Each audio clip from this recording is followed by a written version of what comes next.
Hello students, SL school online classes YouTube channel पर आपका स्वागत है। तो आप इस लॉकडाउन के दरमियान जो ऑनलाइन क्लासेस के द्वारा जो वर्क भेजा जा रहा है, मुझे उम्मीद है कि आप लोगों ने कार्य आरंभ कर दिया होगा। नहीं किया तो बेटे जल्दी से आरंभ कीजिए और घर बैठकर अपनी स्टडी जारी रखें। तो हम लोगों का मैथ में एक तीसरा एक्सरसाइज हम लोगों ने स्टार्ट की थी। एक्सरसाइज 3.1 तो बहुत नॉर्मल थी, आप लोगों से हो गई होगी।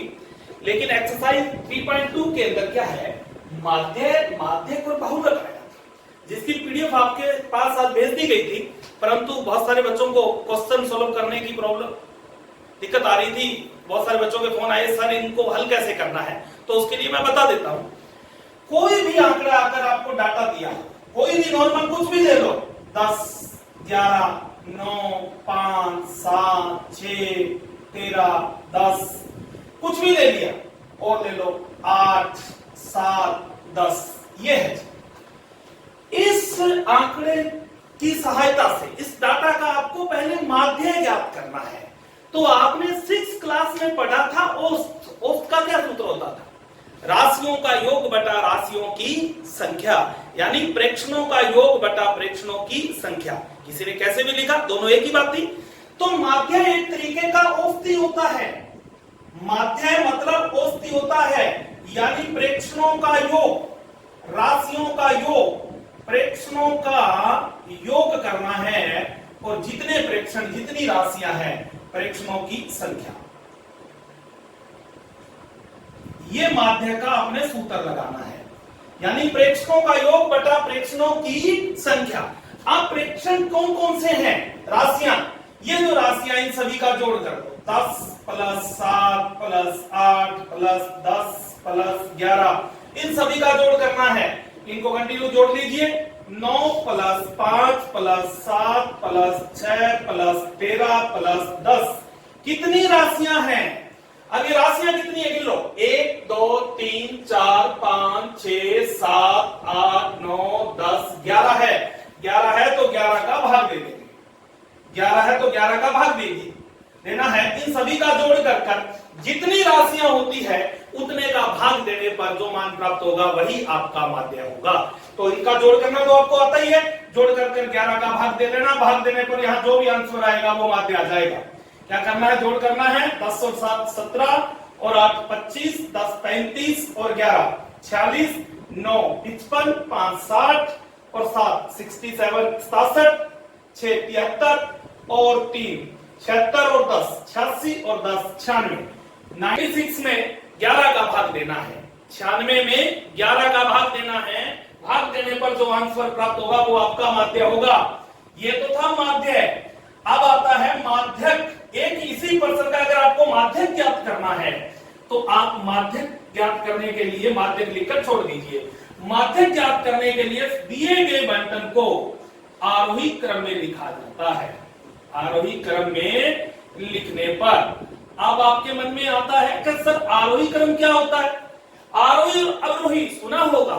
आरोही होता है छोटे से बड़े की ओर, छोटी संख्या से बड़ी संख्या की ओर चले तो आरोही क्रम होता है, और बड़ी से छोटी की तरफ चलते हैं तो कौन सा क्रम होता है, अवरोही क्रम होता है। हमारे को कौन सा क्रम लेना है माध्यक ज्ञात करने के लिए, आरोही क्रम लेना है।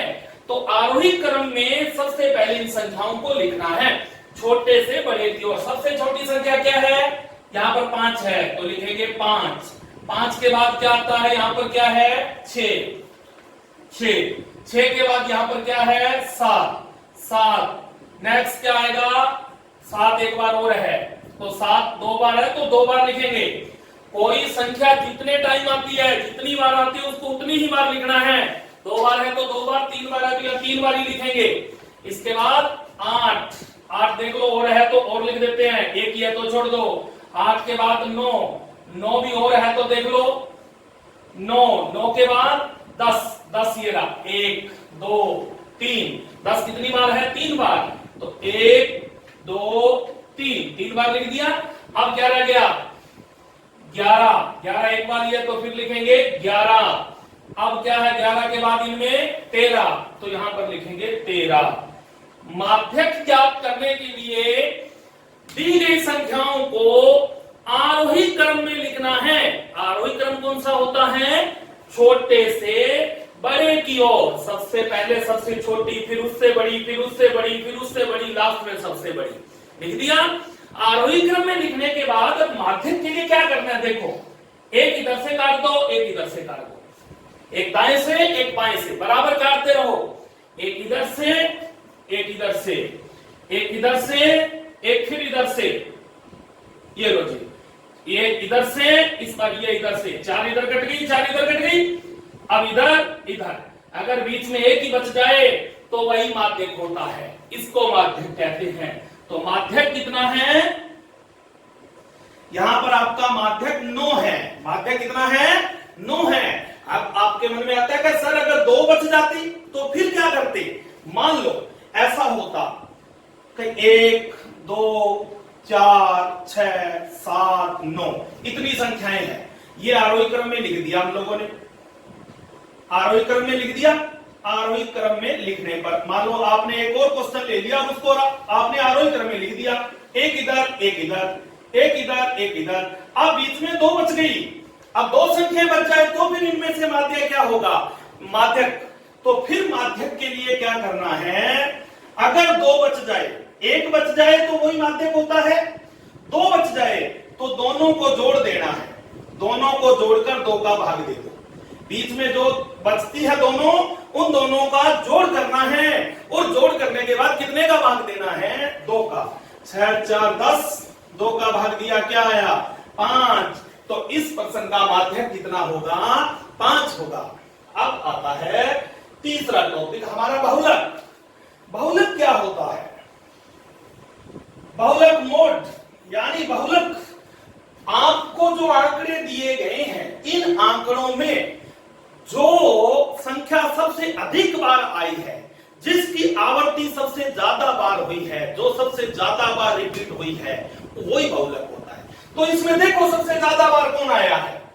अब देखो भाई, इसमें 7 है, 2 बार आया है, 5 एक ही था, 6 एक ही था, 8 भी एक है, 9 एक है, 10 1 2 3 बार आया है, और 11 भी एक बार है, 13 भी एक बार है। तो सबसे ज्यादा बार कौन आया है? 10 आया है। 10 कितनी बार आया था? 3 बार आया था। तो जो संख्या सबसे अधिक बार आती है तो उस वही बहुलक होता है। तो आप यहां पर लिखेंगे 10 सबसे अधिक बार आया है, सबसे अधिक बार आया है, यानी 10 की बारंबारता सबसे अधिक है। बारंबारता का मतलब वो कितनी बार आया? 10 सबसे अधिक बार आया, इसलिए बहुलक 10। ये सीधा ही लिखना होता है, सीधा ही लिख देना है कि आपको सबसे अधिक बार जो संख्या सबसे अधिक बार आई थी, तो ये संख्या सबसे अधिक बार आई है, इसलिए ये बहुलक होगा। अब दोबारा बता देता हूं, पहले आता है माध्य। माध्य में क्या करना होता है? आपने जो संख्याएं दी गई है उन सभी को जोड़कर जितनी संख्याएं उतने का भाग दे देना है। भाग देना तो आपको आता ही है, तो भाग देकर आपका पॉइंट में आए, पूरा आए, कैसे भी आए, वो आपका क्या होगा? माध्य होगा। फिर माध्यक के लिए आपको जो संख्याएं दी गई हैं, इन संख्याओं को कौन से क्रम में लिखना है? आरोही क्रम, यानी असेंडिंग ऑर्डर में आपने इनको अरेंज करना है, आरोही क्रम में लिखना है। आरोही क्रम में लिखने के बाद एक इधर एक इधर, काटते रहे, काटते जाए। बीच में अगर 1 बची तो वही माध्यक है। अगर बीच में 2 बच जाए तो दोनों को जोड़कर कितने का भाग दे देना है? 2 का। जो आंसर आएगा वही माध्यक होगा। तीसरा है बहुलक। बहुलक क्या होता है कि जो आपको डाटा दिया गया है, जो आपको आंकड़े दिए गए हैं, जो संख्याएं दी गई है, उन संख्याओं में जो संख्या सबसे अधिक बार आती है। अब यहां पर इन संख्याओं में सबसे अधिक बार कौन आया? 10 आया। सबसे अधिक बार 10 आया है। कितनी बार आया वो हमें कोई मतलब नहीं है, सबसे ज्यादा बार होना चाहिए। मान लो यहां पर 7 2 बार था तो 10 3 बार है, 10 ही सबसे ज्यादा है, बार आया है, तो सब इसका जो बहुलक है वो कितना होगा? 10।